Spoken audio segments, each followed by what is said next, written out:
एक बालक जो सैनिक स्कूल में पढ़ना चाहता था, लेकिन गरीबी आड़े आ गई।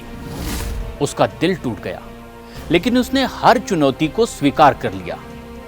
चाय बेचने में पिता की मदद की, लाइब्रेरी में घंटों बिताए। उसे लीग से हटकर कुछ करना था। वो थोड़ा बड़ा हुआ तो भारत भ्रमण पर निकल पड़ा। उसने त्याग और तप को अपनाया, जरूरतमंदों की खूब सेवा की, उनको सहारा दिया, और यही सफर एक दिन उस बालक को प्रधानमंत्री पद की कुर्सी तक ले गया। मैं नरेंद्र दामोदर दास मोदी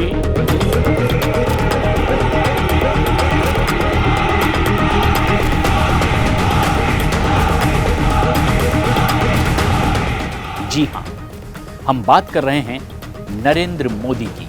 उनकी कहानी न सिर्फ काफी दिलचस्प है, बल्कि प्रेरणा देने वाली भी है। तो चलिए बिल्कुल शुरू से शुरू करते हैं।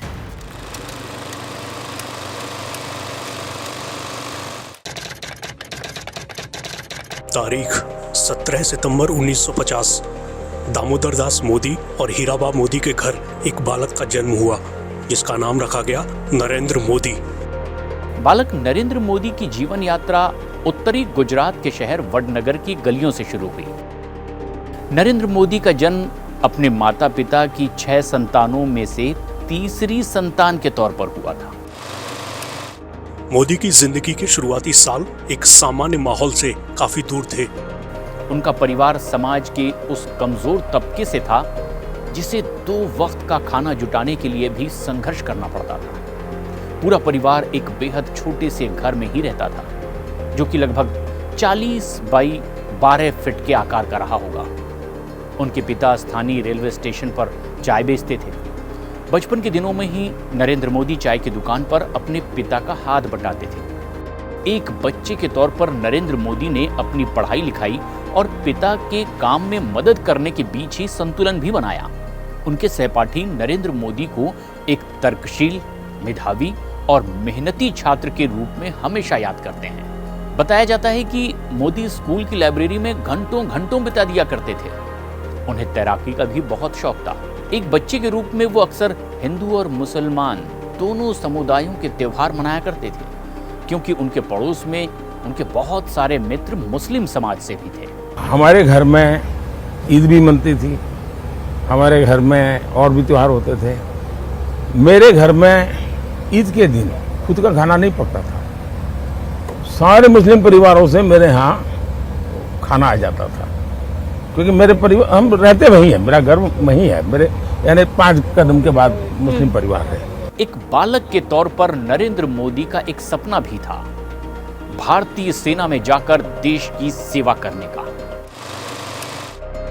मोदी जामनगर के पास मौजूद सैनिक स्कूल में पढ़ना चाहते थे, लेकिन जब फीस चुकाने की बात आई तो पैसों की कमी की समस्या सामने आ गई।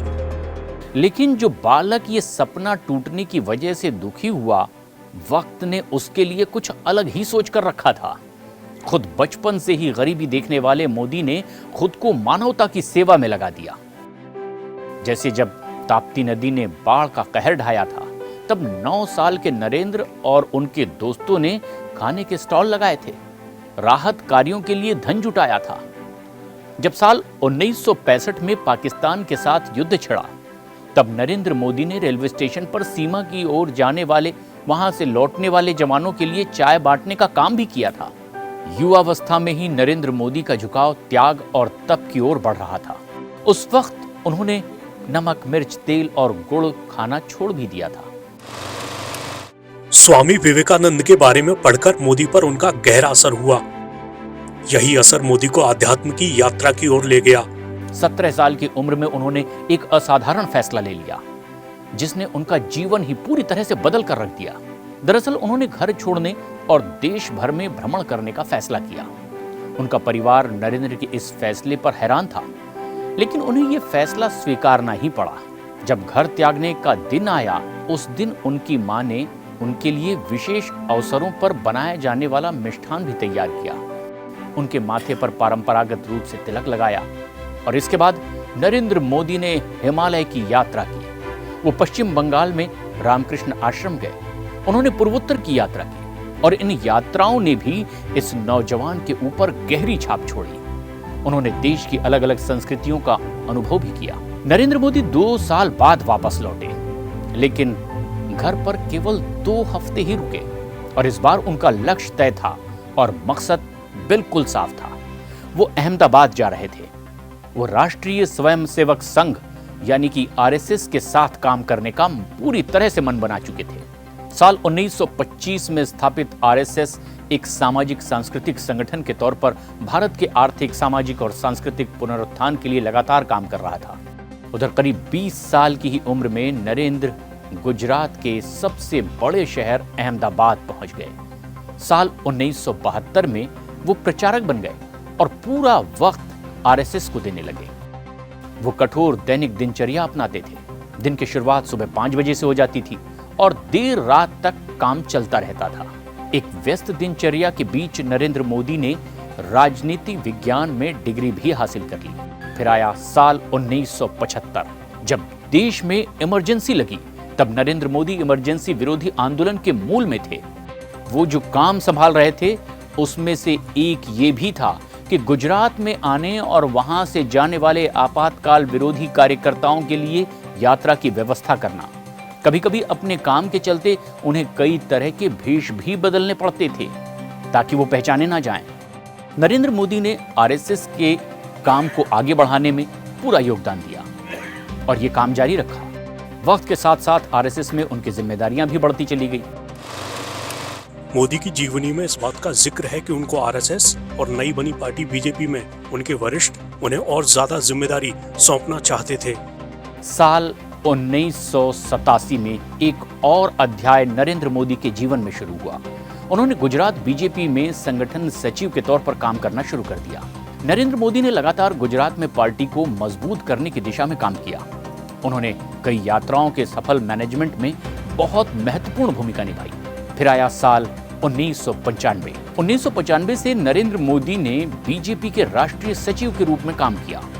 उन्हें उत्तर भारत में कुछ राज्यों का प्रभार भी सौंपा गया और फिर बीजेपी के राष्ट्रीय महासचिव संगठन के तौर पर वो काम करते हुए 1998 में लोकसभा चुनाव में बीजेपी की राहें मजबूत करने में जुट गए।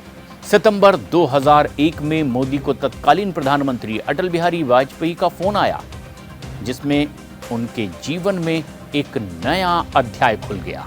अक्टूबर 2001 में गुजरात के वो मुख्यमंत्री बन गए।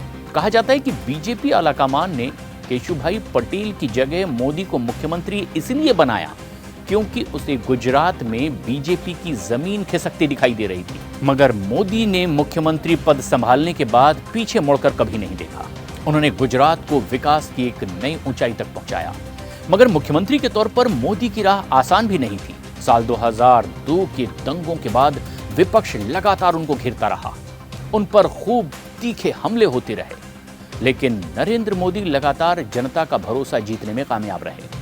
मोदी तब तक गुजरात के मुख्यमंत्री रहे जब तक कि उनके प्रधानमंत्री बनने का वक्त नहीं आ गया। दरअसल बीजेपी साल 2004 से केंद्र की सत्ता से बाहर थी और ऐसे में साल 2014 के लोकसभा चुनाव से ठीक पहले पार्टी ने एक बड़ा कदम उठाया। उस वक्त पार्टी एक ऐसा करिश्माई चेहरा तलाश रही थी जो केंद्र में उनकी नैया पार लगा सके। गुजरात में मोदी का प्रदर्शन और देश भर में उनकी लोकप्रियता देखकर बीजेपी समझ गई कि मोदी ही उनका करिश्माई चेहरा है और ऐसे में बीजेपी ने 13 सितंबर 2013 को नरेंद्र मोदी को प्रधानमंत्री पद का चेहरा घोषित कर दिया और इसके बाद जो हुआ वो इतिहास बन गया।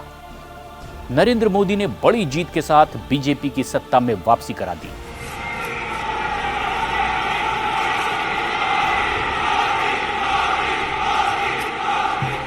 गरीबी के सामने संघर्ष करने वाला ये बालक बड़ा हुआ, आखिरकार एक दिन देश का प्रधानमंत्री बन गया।